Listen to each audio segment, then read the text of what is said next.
شما میگویید که من را وصف نکنید. انسانها را یکی به خاطر وظیفه و منصبشان، دیگری به خاطر داراییشان. شما با این دو خصلت خاص نیستید. وصف شما درجه سیوم، یعنی شما را عامه مردم از روی گفتارهای نیکتان، خلق و اطوار خوب و حمیده اتان، شخصی نیک آن است که عامه خلق یعنی خلق عادی او را وصف کند. گفته های شما چون چنگ جرنگاستی است، چون آینه جلارنگ، چون آب شفای و چون کاغذ نفیس می باشد. در آخر گوید که می گویند مسجد خانه خدا و پادشاه سایه خدا می باشد. آیا این روایت حقیقت دارد یا ندارد؟ این یک گروه از منصب‌های اسلامی، گوییم قبیله قاضی و مفتی و مدرس ملا آخوند متولی و غیره، با احترام مخلصان شما از دوشنبه، یک گروه همتا آدم‌های گوییم منصبداری در اسلام بودند.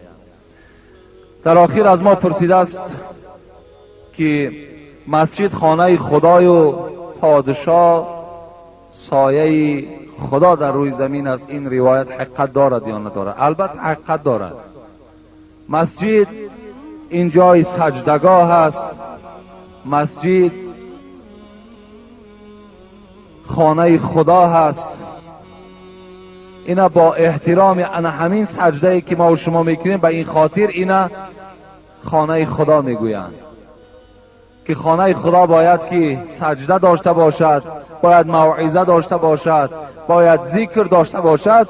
از خاطر اینها این مکان خانه خدا میگویند. یعنی البته این صحیح است که مسجد خانه خداست. این بیوت فی الارض المساجد. بدرستی این که خانه های در روی زمین، یعنی این مسجد هایی که در روی زمین هستند، اینا چی هستند؟ خانه خدا هستند. و پادشاه سایه خداست در روی زمین. در اصل پادشاه را در حدیث های صحیح هم میگذارد که السلطان ظل الله فی الارض. پادشاه سایه خدا در روی زمین است. کسی که اکرامش میکند، رسول اکرم گفت اکرام کرده است الله را.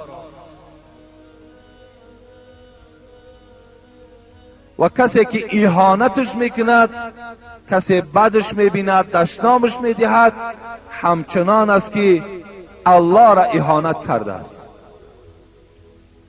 از این خاطر ما و شما هم حقوق نداریم که در راست پادشاهی که داریم سخنهای نادرست گوییم، ما و شما تحقیر کنیم، دشنام دهیم. این در هیچ کدام ما و شما حقوق نداریم.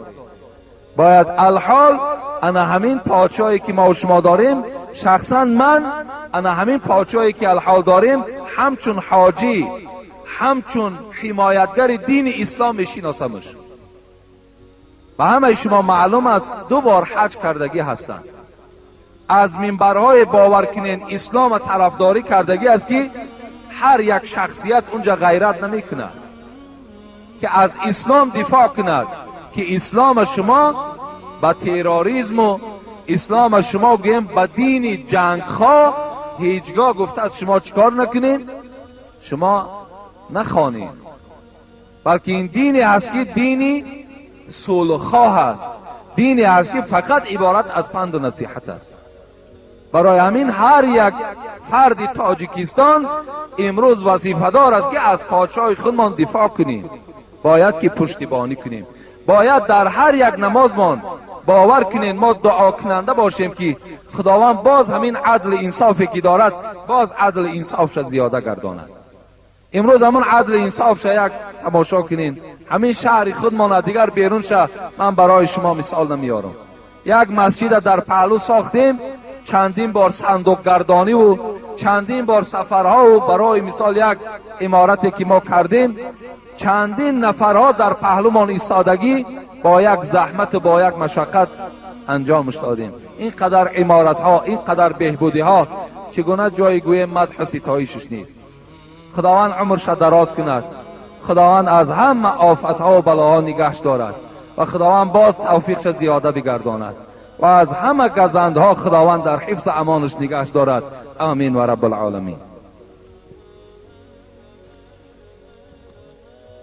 السلام علیکم داملای عزیز حاجی میرزا. از شما خواهش دارم که اگر زنی که فرزندش از دنیا گذشته است در مابین عصر و شام یگان چیز بخورد درست است یا نه؟ از آن جمله آب. با سوال ما التماس جواب گردانید. ما یک گروه مادران شما هستیم. اصلا همین فتوا هم از حساب همین زنها گوییم که منتشر می شود و بسیاری جوانها و مردهایی که علم ندارند آن چیزی که همون زنهاشان میگوید الکی اونها قبول میسازند. حالا که هر یک فتوایی را که شما میشنوید باید که آمده از عالم ها پرسید، یا همون زنی که برای شما یگان فتوایی را میگوید آیا یگان دلیل دارد یا ندارد. بین عصر و شام خوردن هیچ ضللی ندارد. در بین عصر و شام شما هر طعامی نباشد، چی آب باشد، چگونه چی طعامی نباشد از حلال کرده های پروردگار، همش برای شما درست از خوردن گیرید. هیچ زیان و ضللی ندارد. این مسئله و این فتوایی را که امروز میگویند کودک میده‌ای که اگر از خاندان ما و شما گذشته باشد، اگر در بین عصر و شام ما و شما آب نوشیم، این کودک را از خوردن حوض کوثر منع میسازند، این بالکل دروغ است. این تماما یگان اساس علمی ندارد. اینا تماما یگان پایه ندارند. حالا که خداوند وقتی از ما و شما طفل از دنیا میگذرد وی چنان یک مرتبه بلندی دارد که روز قیامت باز شفاعت کننده در حق پدر و مادر می شود. چگونه این گونه فرزند نمیگذارند که از حوض کوثر و آب نوشد. برای طفلایی که خوردن نابالغ از دنیا گذشتن تمام جنت در اختیارشان است. هر جایی که میخواهند سیاحت میکنند، هر جایی که میخواهند خواب میکنند. هر نعمتی که در جنت وجود دارد برای این طفل ها چی است؟ روا است و خوردنش. برای همین یعنی این هیچ اساسی ندارد. بین عصر و شام هر طعامی نباشد، چی آب باشد، چی گویم شوربا باشد، چی غیر این چیزی نباشد، خوردنش جایز است. یعنی برای اینا میگوه نادرست است که اگر مادامی که نمازی ما و شما نخوانده باشد، یعنی وقت تنگ است و وقتی نماز اگر ما از پی طعام خوری شویم شاید که عصر فوت شود. این حالت ده ما و شما عصر میخوانیم بعد خوراک میخوریم.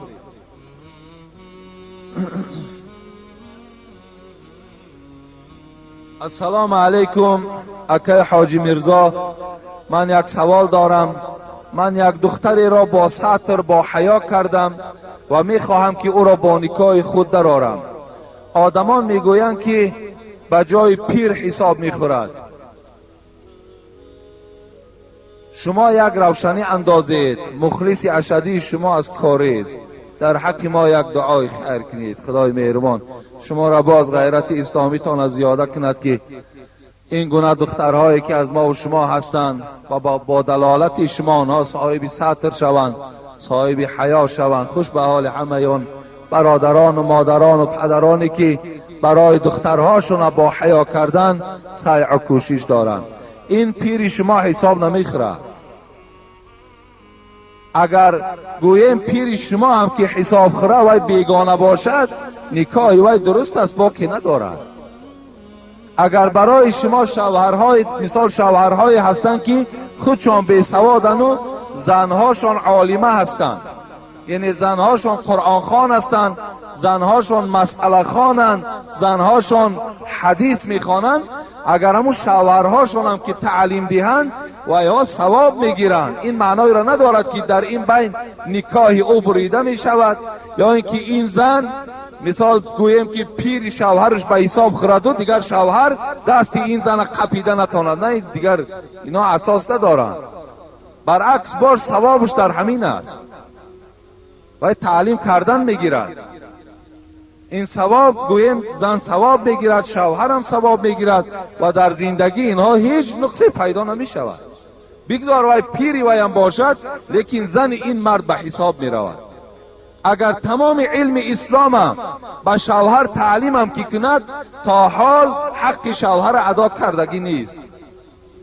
تا حال شوهر همون شوهری است که الله الرجال قوامون علی النساء خواند. مرد اگر چنده که از زن تمام علم هم که اگر آموخته باشد، این مرد خداوند رئیس خانه خواندگی هست. این همان رئیس است، این همان حق را دارد که حبیب خدا گفتن این اعظم الناس حقا علی المرأة زوجها.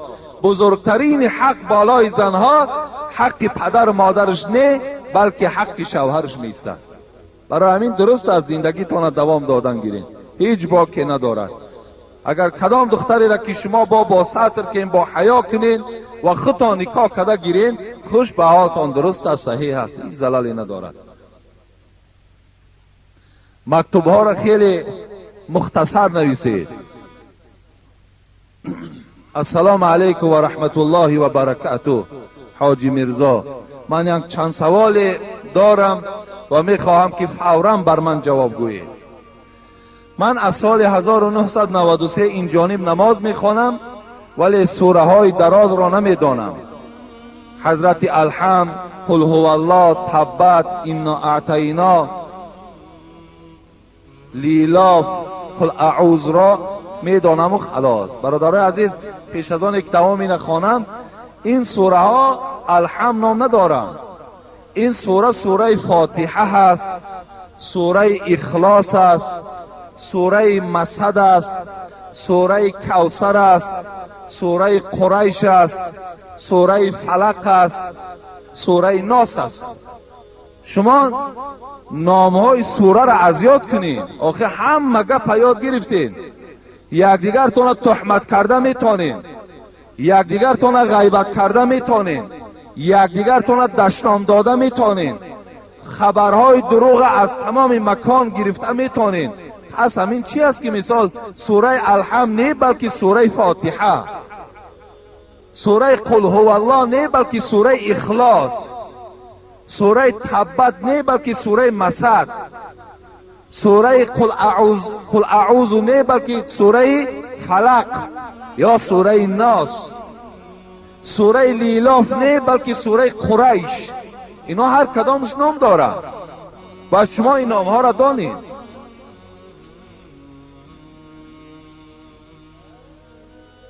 خلاص، چون که میخوانم در یادم نمی ایستد آیا با این سوره های نام برده شده نماز خوانم روا هست یا نه. بلکه البته روا هست. اینقدر سوره ای که شما نام گرفتین با طریق اولا نماز خواندن درست است. دویم، شما گویید که با کدام مبلغ حج رفتن رواست؟ با همان مبلغی که از راه حلال به دست شما آمده است. همان پولی که اگر از طریق حلال به دست شما آمده رسیده است، با همان مبلغ اگر شما حج کنید، اون حج در نزد خدا قبول است. و الا حدیث صحیح پیغمبر وجود دارد، هر حجی که اگر شما از پول حرام ادا میکنین، شما ثواب حج یافتگی نیستین، فقط حج از گردن شما ساقط شد، لیکن از ثوابش چیزی برای شما رسیدگی نیست.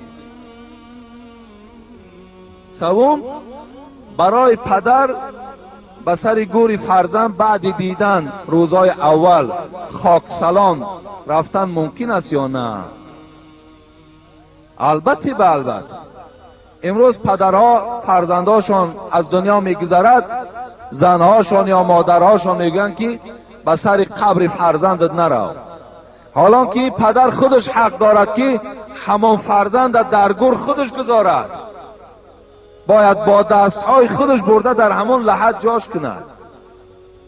تو از پی فرزندت نرو. برای چی نرو؟ برای که مرده در خانه زیاد می شود. اذا جاء اجلهم لا یستأخرون ساعتا ولا یستقدمون. الله میگوید وقتی اجل شما که آمد، کسی اجل 1 ساعت پیش و 1 ساعت پس کردن نمیتواند. این اجل وقتی است، ساعتی است که پروردگار برای ما مهلتش کرده است، الکی معینش کرده است. دیگر ما نزد فرزندمان رویم نرویم، در نصیب فرزند ما و شما کدام ساعتی که باشد خداوند جان وی میگیرد.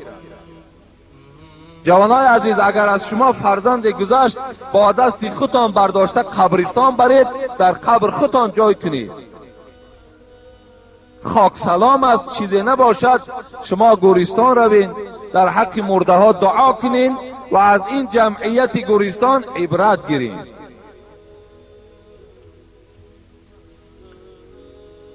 چرا اینقدر در مسجد، مدرسه امر معروف و گفته های نیک گفته می شود؟ در بین آدمان مهر و محبت، خصلت نیک، خب رفت و آی، خبرگیری بیمار، برادری، پدر و فرزندی، همسایگی نیست. چرا این طور؟ پیشتره این خیل نبود که عیب در چیست؟ اینقدر امر معروف، اینقدر پند و نصیحت، درهای مدرسه همه کشاده، مسجدها همه کشاده، عالمها همه در موعظه. چرا مهر و محبت پیدا نمی شود؟ چرا برادری نیست؟ چرا فرزندها پدرها را احترام نمی کنند؟ چرا پدرها نسبت فرزندها رحم و شفقت ندارند؟ چرا این گونه هست؟ این برادر از ما سوال کردن. اولا من اینا گفتنی هستم که خداوند در قرآن میفرماید یا ایها الذین آمنوا لما تقولون ما لا تفعلون کبر مقتا عند الله ان تقولوا ما لا تفعلون. خطاب بر تمام همون واعظها دارد، عالمها و پیشواها دارد. چرا خود میگویید لیکن خود عمل نمیکنید؟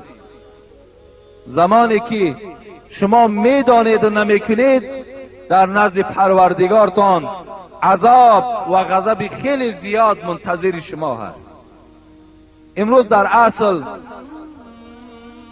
بعضی همون پیشواهایی داریم که موعظه میکنن، مردم هم میفهمانند، لیکن خودشان عمل نمیکنن. گفتی همون حضرت مولوی واعظان جلوه در محراب و منبر میکنن، چون به خلوت میروند آن کار دیگر میکنن.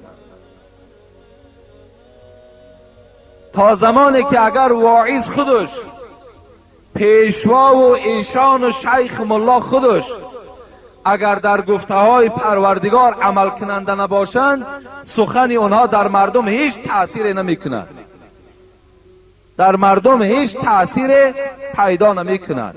تا زمانی که اگر خود پیشواها اصلاح نشود، تا خود پیشواها آن چیزی را که به مردم میرسانند خودشان اگر عمل نکنند. دوم این که برادرای عزیز، امروز دعوت گویم چگونه این برادر گفته است، مدرسه ها و دیگرهایی که کشاده هستند فقط موعظه و فقط مردم به مهر و محبت و فرزندها را برای احترام پدر خواندن فقط بر ذمه عالم ها نیست، بلکه بر ذمه همه شما هست. اگر شما همگی در پهلوی عالم ها ایستاده مثل اینها اگر دعوت کنین، انشاءالله در بین ما و شما بهبودی پیدا می شود. لیکن افسوس که امروز بعض ما و شما دستگیری میکنیم، اکثریت ما دستگیری نمیکنیم. میبینیم در خاندان حتی که ما و شما همون زن و فرزند خودمان تربیه نمیکنیم. از کجا با 1 نفر، با 10 نفر، با 100 نفر این جامعه کلان اصلاح کرده نمی شود؟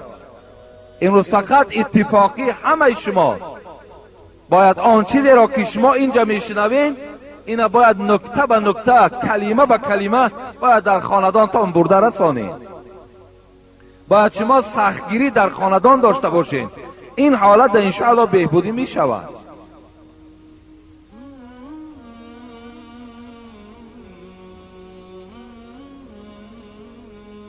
السلام علیکم داملای عزیز، التماس همین روز با سوال من مصلحت آمیزی من جواب دهید، برای آنکه من مبلغ نمییابم که هر جمعه با اینجا آیم.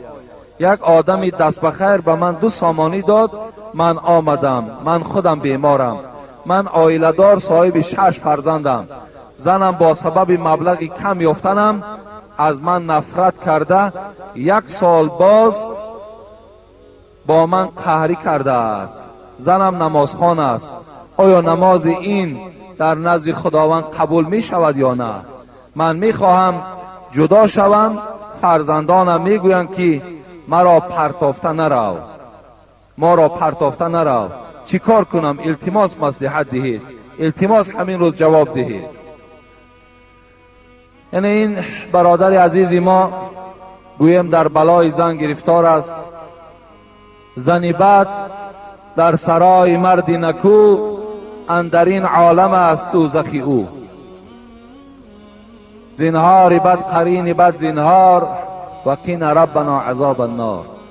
حضرت سعدی گفتند اگر آدم خدا ترس باشد، اگر آدم مسلمان باشد، اگر مرد نمازخوان باشد، لیکن زنی بد داشته باشد، زنی ناسپاس داشته باشد، زنی ناشکر داشته باشد، زنی که با قدر شوهر نمی رسیدگی باشد، زنی که حرمت شوهر به جا نمی آوردگی باشد، زنی که فقط دست شوهر نگاه کند که پول داشته باشد زنی میکند، پول نداشته باشد قهر میکند میرود، گفته است در این عالم الله که تو دوزخی تو برپا شده است.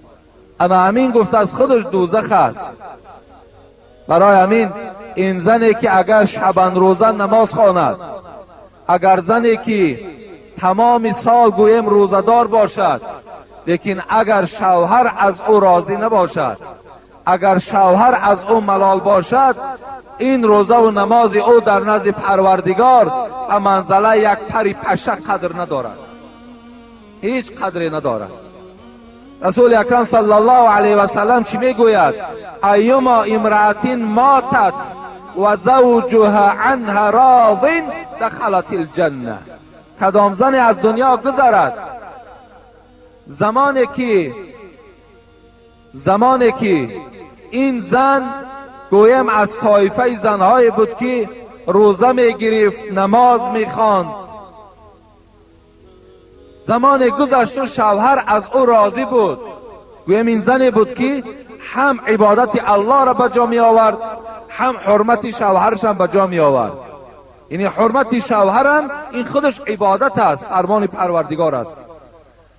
اگر این خیلزن از دنیا گذرد و شوهر از او راضی باشد، دخلت الجنه. حبیب خدا گفت همه دروازه های جنت، 8 در جنت این زن صدا میکنند، یعنی به ما بیا. لیکن زنی که اگر نماز ندارد، یا اینکه زنی که نماز دارد، بیا به نمازش یک طرف بگذاریم، به نمازش ما دیگر صحبت هم نداریم. زنی که نماز دارد، روزه میگیرد، از این ماه رجب هم روزه میگیرد که ماه رجب هم یگان حدیث صحیح در بابش وجود ندارد که روزه این هم یگان ثواب هم ندارد. از ماه رجب هم روزه میگیرد، خب لیکن شوهر از او راضی نیست، شوهر پیوسته ملال میکند، شوهر پیوسته گویم که فقط همون پول و مالش نظر میکند، دیگر احترام او فرزندهایی که از این گویم که در بین اینها پیدا شده است اینا را تماما اهمیت نمیدهد. این گونه زن اگر از دنیا گذرد، شوهر اگر بالای او غضبان باشد، حبیب خدا گفتن ثلاثه لعنهم الله، این 3 طایفه در لعنت الله گرفتارند. لعنت الله این حاصل نیست، لعنت الله این است که تو از رحمت، از مهربانی، از فایده ها و راحت جنت محروم هستی. سه طایفه: من اما قوما و هم له کارهون. یکم همون ملایی که مردم وی بد میبینند. از چی خاطر؟ از خاطر که با مردم حقیقت بیان نمیکنند. با چی خاطر بد میبینند؟ به خاطر که اسلام و ملاگی را فقط برای پول جمع کردن استفاده برده ایستاده است. فقط گویند بسیار بابای ایشان، بابای فلانی، بابای فلانی گفته. با این خاطر فقط نان و آب مردم چکار میکند؟ استفاده میبرد، تنپروری میکند. مردم به این خاطر بدش میبینند، برای که نان و آب ما میخورد، لیکن از خدا و پیغمبر چیزی صحبت ندارد، با مردم چیزی نمیگوید. این خیلی طایفه زیادند. یکم انا همین خیلی ملاها در لعنت الله گرفتارند. دوم کی است؟ و امرأة باتت و زوجها عنها علیها غضبان. بین، دویمش همان زنی هست که در یک خانه با شوهر زندگی دارد، در یک جایگاه خوابند، لیکن با یکدیگر قهری هستند، با یکدیگر صحبت ندارند، در بین یکدیگرشون احترام وجود ندارد. سخن مرد در پیش این زن قدر و قیمت ندارد. زنی هست که با آمدن شوهر از جای خود نمیخیزد. زنی هست که شوهر فقط با قواق، شوهر فقط با سخنهای درشت پیشواز میگیرد. اینم در لعنت پروردگار گرفتار است. مادرای عزیز، من میدانم انشاءالله صدای مرا امروز همه شما میشنوین. روز از روزها تو این دنیا را ترک میکنی، عمر دراز نداری. فردا این شوهری تو هم در پیشت میارند. وقتی میپرسند این قواق و این سخنهای درشت و این معامله های بده که تو در دنیا کردی، همه اینها باعث حسرت و پشیمانی تو در آخرت می شود که تو را دیگر فایده نمی کند. حبیب خدا میگوید لا تؤذی امرأة زوجها فی الدنیا الا قالت زوجتها من الحور العین. بین، در دنیا یک زن مثل این زنی که شوهر فقیر می شود، نادار می شود، قهر می کند می رود، یا قهرم که نکند با شوهرش معامله خوب نمی کند، وقتی که با شوهر سخنهای درشت می گوید، شوهر آزار که می داده است، الا قالت زوجته من الحور العین. زنهایی که در جنت برای مردها خدا آماده کرده است، اونها این منظره را وقتی میبینند که زن بسیار شوهر آزار داده ایستاده است، زن دنیایی، چی میگفته اند؟ قاتلک الله، خدا تو را ای زن دنیایی قتل کند، خدا تو را ای زن دنیایی هلاک کند، خدا تو را ای زن دنیایی تمام حسنات بیکاره کند. خدایا این زن دنیایی را در غضب خودت گرفتار کن. قاتلک الله فانما هو عندك دخیل یوشک ان یفارقک الینا. همون حورهای جنتی چی میگفتند؟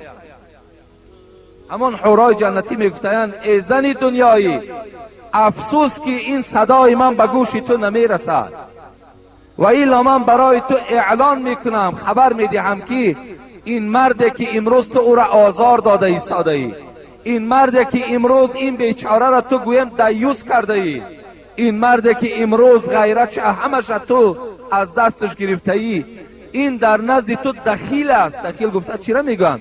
این در نزد تو موقت است، این در دست تو مهمان است. یوشک ان یفارقک الینا، زود است که این نزد من می آید، تو را ترک می سازد، زود است. از این خاطر باید مادرها، خواهرها قدر شوهرها را دانند. چگونه که حورهای جنتی منتظرند باید زنم در خانه منتظر شوهر باشد که کی به خانه می آید. دیگر دستی او را نظر نکند در دستش چی می آید، در دستش خالی می آید یا در دستش کم می آرد. این در شما نظر نکنید، فقط پیشوازش گیرید، فقط در حقش دعا کنید. این حالت در شما بهترین زن میشوین. این حالت در شما گوییم که درجات بلندی را در جنت مشرف میشوین. حضرت سعدی را خدا رحمت کند میگه دلارام باشد زنی نیکخواه ولیکن از زنی بد خدایا پناه. زنی خوب میگوید حضرت دلارام باشد.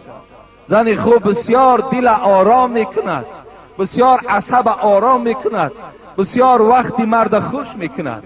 زنی که اگر دلارام باشد، زنی گوییم که مسلمان باشد، زنی که خدا ترس باشد، زنی که همه کمبودی های خانه را از حساب الله بیند. ولیکن از زنی بد خدایا پناه. لیکن از زنی بد گفته است پروردگارا به سوی تو پناه طلب میکنم. تهی پای رفتن به از کفش تنگ، بلای سفر به که در خانه جنگ. حضرت گفتن تهی پای رفتن به از کفش تنگ.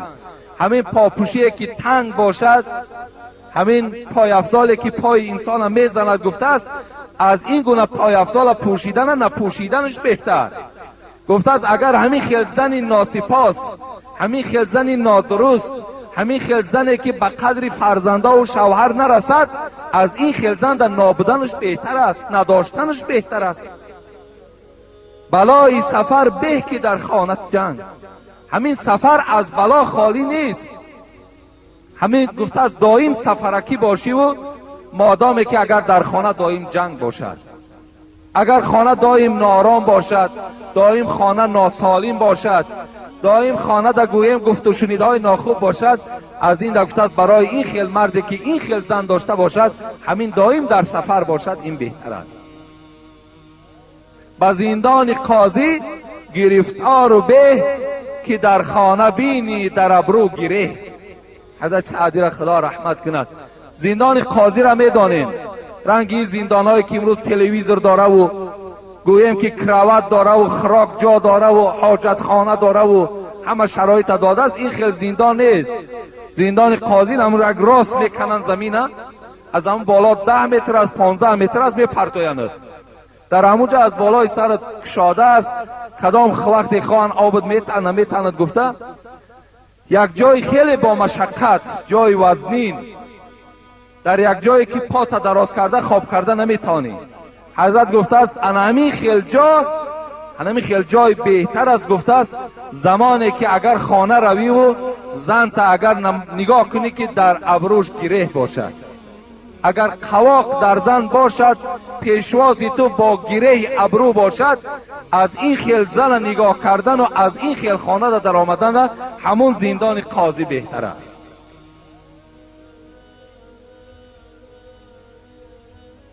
هلاک الرجل، حبیبی خدا را سخنهاش هر کدامش باور کن.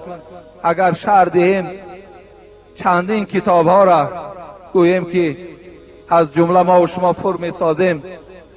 هلاک الرجل یأتی علی الناس زمانون، یا که یأتی علی امتی زمانون.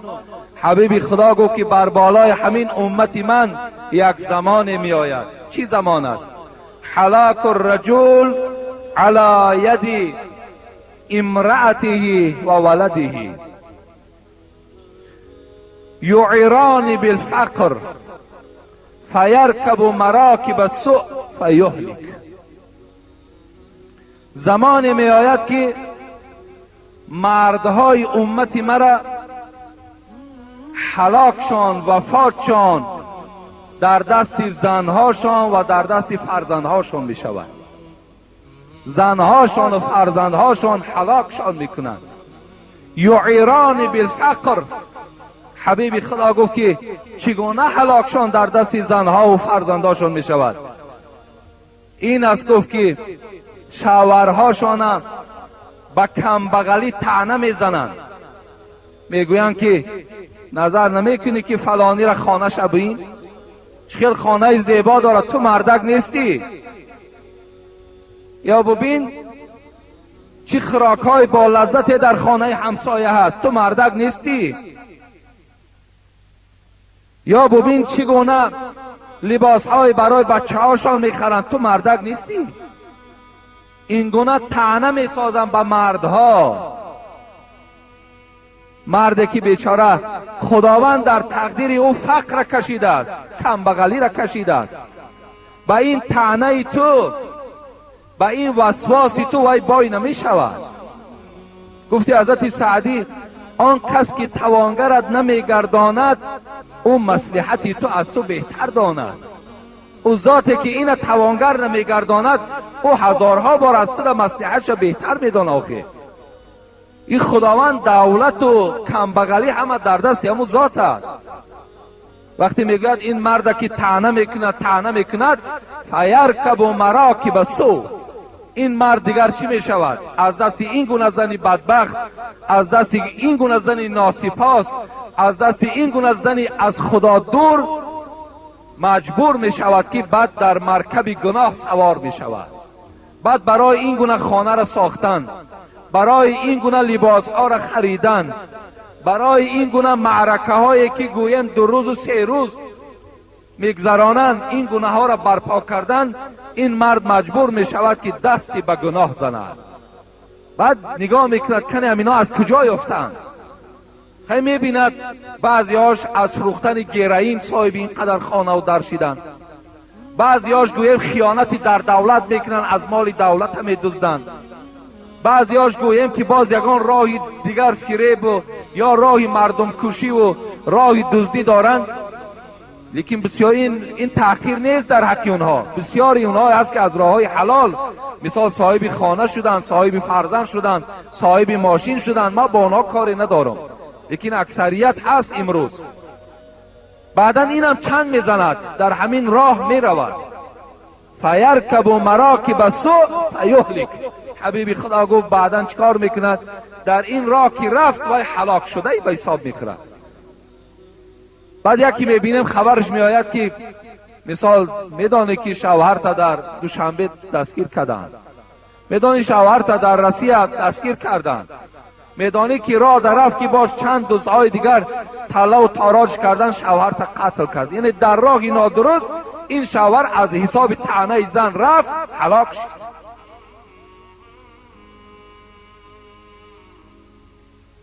باید که با قدر زنها گویم چی مردها رسند و چی زنها هم باید که مردها را احترام کنند. نه بس وای دولتدار است، وای کمبغل است، وای مالدار ندارد، یعنی این اعتبار نکنند.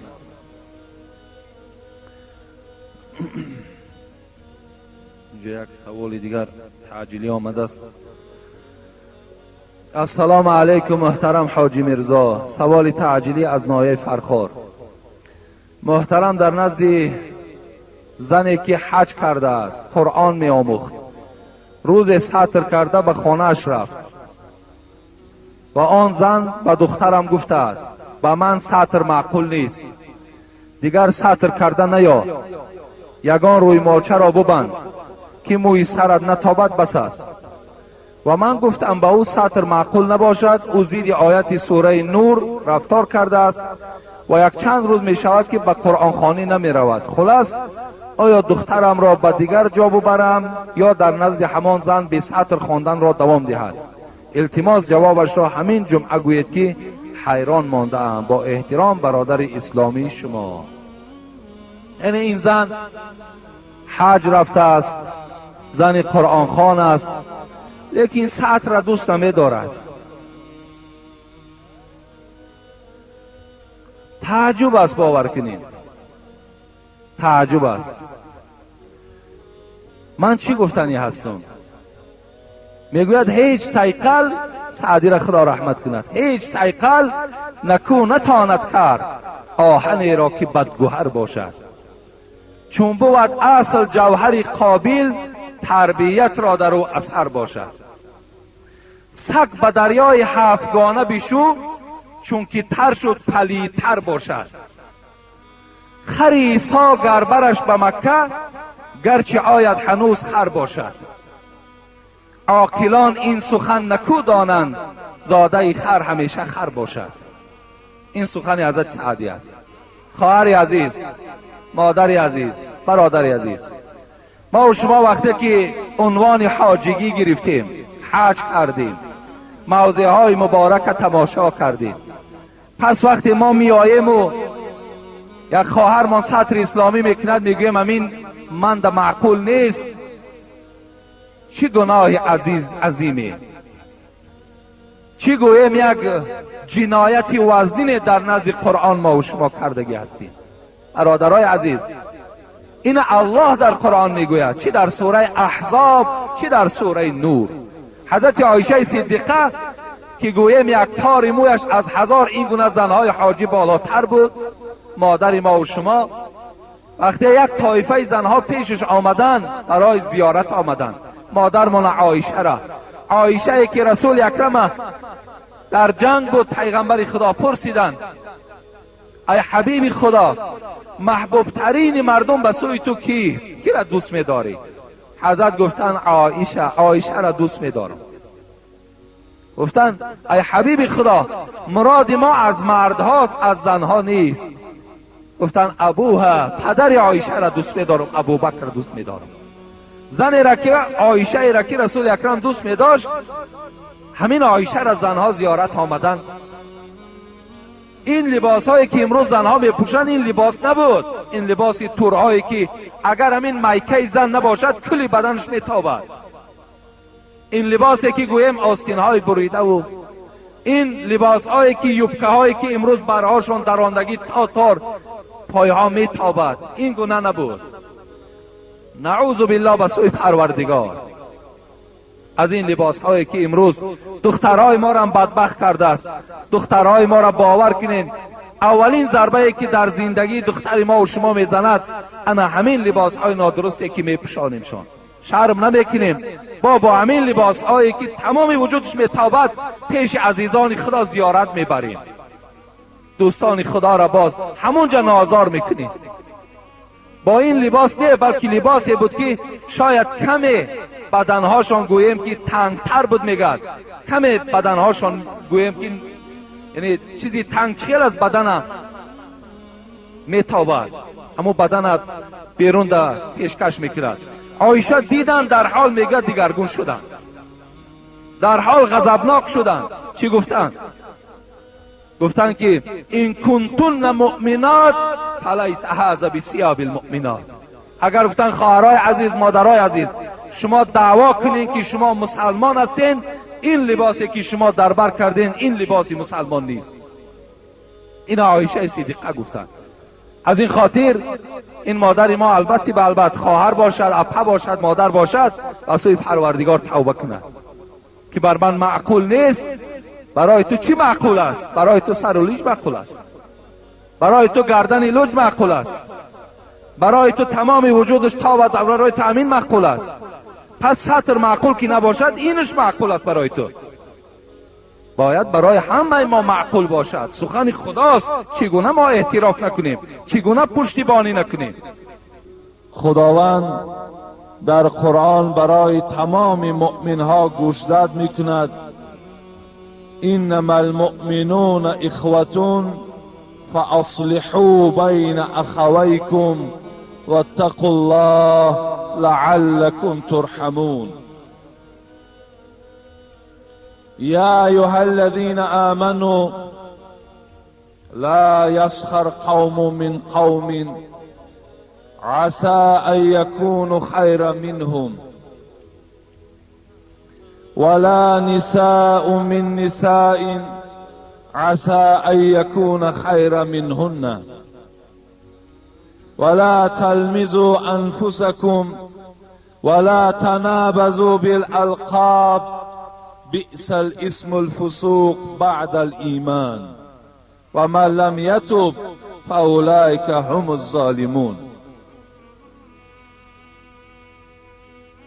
خداوند در این آیت قرآن برای تمام مؤمنها سپارش میدهد. چی سپارش است؟ این سپارش را تصور کنین که بر ذمه هر کدام شماست.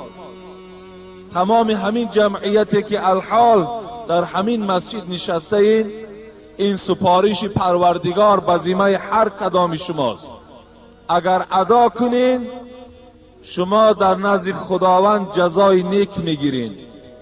اگر نام مؤمنی داشته باشین لکن از این سپارش ها شما دور باشین، عمل نکنین، در نزد پروردگار پاداش خوب نمیگیرین. خداوند میگوید به درستی این که مؤمن ها باید که با یکدیگر برادر باشند. انما المؤمنون اخوتون. باید مؤمن ها، باید کسانی که امروز دعوای میکنن که ما بنده خدا هستیم، ما امت رسول الله هستیم، ما کتاب داریم به نام قرآن، این کسان دعواگر باید که با یکدیگر برادر باشند. نوابسته شما در یک محله زندگی دارین، نوابسته شما در کدام شهر زندگی دارین، این به شهر، این به کوچه وابستگی ندارد. در هر جایی که یک مؤمن هست، یک مسلمان هست، وی برادر ما و شما به حساب می رود. در هر جایی که حیات به سر می برده باشد. افسوس، صد افسوس، گویم جای تأسف است که امروز برادرهایی که از یک شکم مادر، از یک پدر در یک خانه زندگی میکنند، افسوس که در بینشان برادری وجود ندارد. چه جایی که من صحبت کنم برای آن برادرانی که در همسایگی زندگی میکنند، چه برای آن کسانی که گویم در کوچه دیگر، در شهر دیگر زندگی دارند. امروز بی مهری، بی شفاقتی در بین حتی برادرهایی که در یک خانه حیات به سر میبرند وجود دارد. محبت نیست، در بین یکدیگر بخل، حسد، جنگ و جدال وجود دارد. اینها از جمله کسانی به حساب می روند که سپارش پروردگارشان اجرا نکرده ایستادند. الله سپارش می دهد انما المؤمنون اخوتون. شما هم باید اخوه باشین، برادر باشین. از شما بزید آیت قرآن برآمد دارین، با یکدیگر برادری نمیکنین، با یکدیگر مهر، با یکدیگر دوستی ندارین. خواه از پشت فرزندهاتان، خواه از پشت زنهاتان، خواه از پشت مال و ملکتان، برادریتان حتی که بریدگی با یکدیگر قهری هستید. این معنای او را دارد که شما به آیت قرآن، به سپارش پروردگار عمل نکرده ایستاده اید. گفتی همون حضرت حافظ شیرازی، این چه شوری است در این دور قمر میبینم، همه آفاق پر از فتنه و شر میبینم. چی شد؟ حضرت میگوید این دور قمر من به دور رسول اکرم صلی الله علیه و سلم مقایسه کنم، فرق بین زمین و آسمان است. چی مهر بود، چی محبت بود، چی دستگیری ها بود. افسوس که اینها همه رنگ دیگر گرفتند. هیچ مهری نه برادر به برادر دارد، هیچ مهری نه برادر به برادر دارد. حضرت میگوید زمانی شد که حتی برادر به برادر مهر ندارد، دوستی ندارد، خواهان نیک برادرش نیست. افسوس که همون زمان امروز بالای ما و شما آمد. امروز ما در چندین محاکمه های اکه و دادر که گویم از یک شکم مادر به دنیا آمدن در جنگ جدال اونها اشتراک کردیم.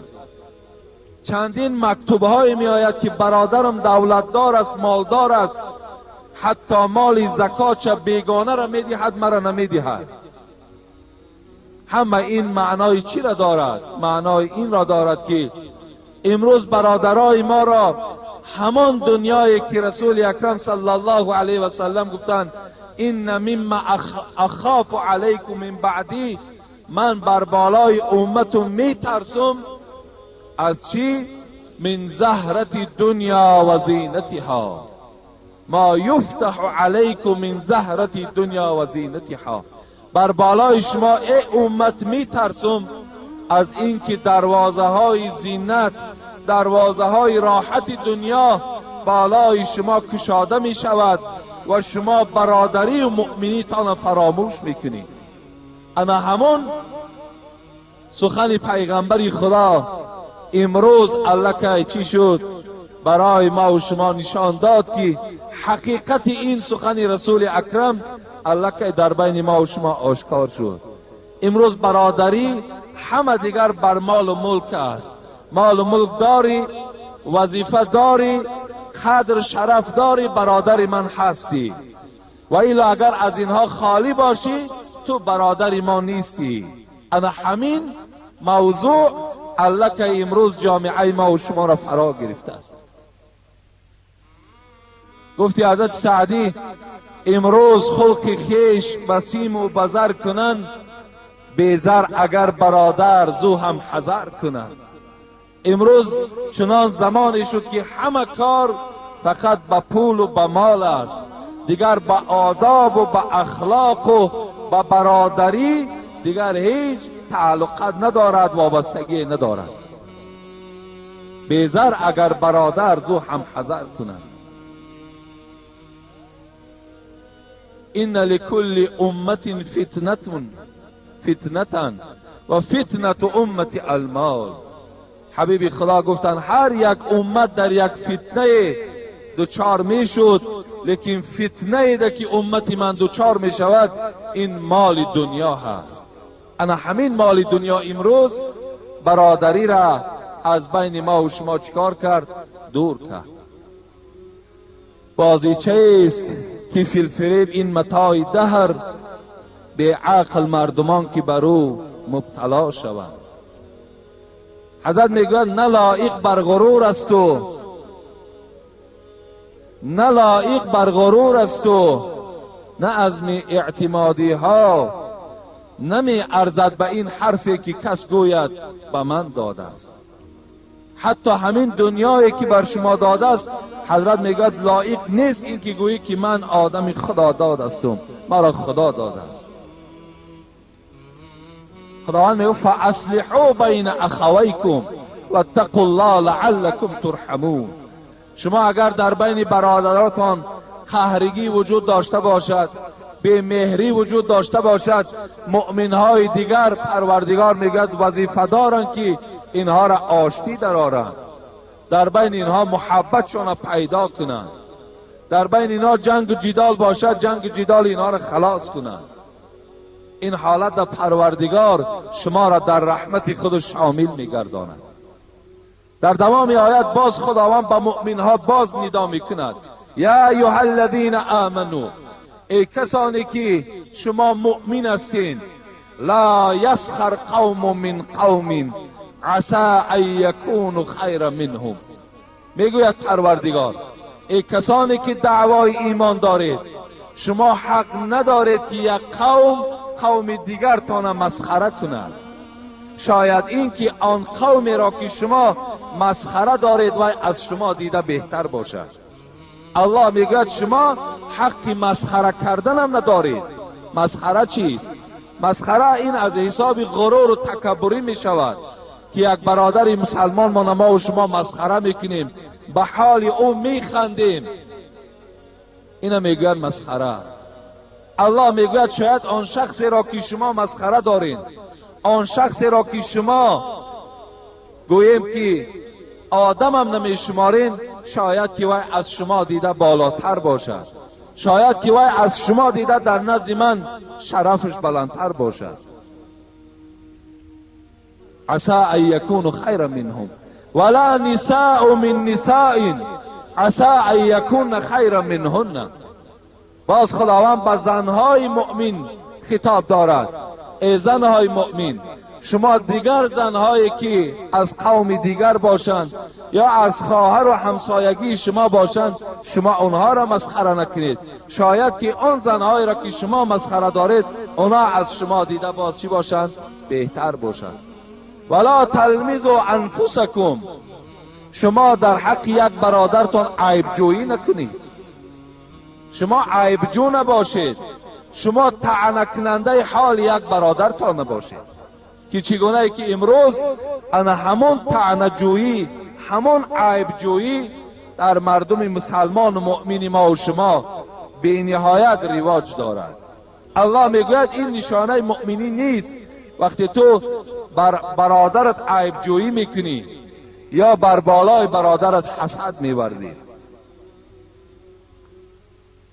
ولا تنابزوا بالالقاب بئس الاسم الفسوق بعد الایمان. الله میگوید یکدیگرتان لقب نگذارید، یعنی یکدیگرتان منافق و یکدیگرتان فاسق و یکدیگرتان یهودی و نصرانی و یکدیگرتان کافر نگویید. چه بدنامی هست برای آدم مؤمن. در آخر الله چی گفت؟ کسی که توبه نمی کند، یعنی کسی مسخره کننده است، کسی که عیب جو هست، کسی حسد برنده هست، کسی لقب گذار است، اگر از این خصلت ها توبه نکنند اینها از جمله زیانکارها، از جمله ظالمان به حساب می روند. برادرای عزیز، رسول اکرم صلی الله علیه و سلم می فرماید: مثل المؤمنین فی توادهم و تراحمهم و تعاطفهم مثل الجسد. مثال مؤمن ها در دوستی، در رحم و در مهربانی باید مثال یک جسد باشند.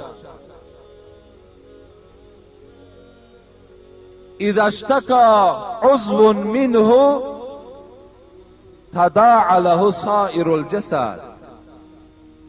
حبیب خدا گو مثل این که اگر یک جسد شما دردمند باشد باید تمام بدن شما را دردمند کند. یعنی اگر یک حال برادر شما ناخوب باشد باید همه شما ناخوب باشید. اگر در خاندان یک برادر شما بهبودی و اگر خرسندی باشد در همه شما باید بهبودی و خرسندی باشد. فقط همین در آخر به همه شما رسانیدنی هستیم که برادرای عزیز باید که اگر خواهیم که همین نامزدی مؤمنی از دست ما و شما نرود و ما و شما گوییم با زبان مؤمن نباشیم، نیکخواه یکدیگر باشیم، یکدیگر ما دوست داریم، یکدیگر ما احترام کنیم، در حق حتی همسایه داری هامان، در حق رفیقی هامان، در حق در کدام جهتی نباشد باید که ما و شما با یکدیگر یک مهر و یک محبت داشته باشیم. این حالت مؤمنی ما و شما چی می شود؟ پرره و مستحکم می شود.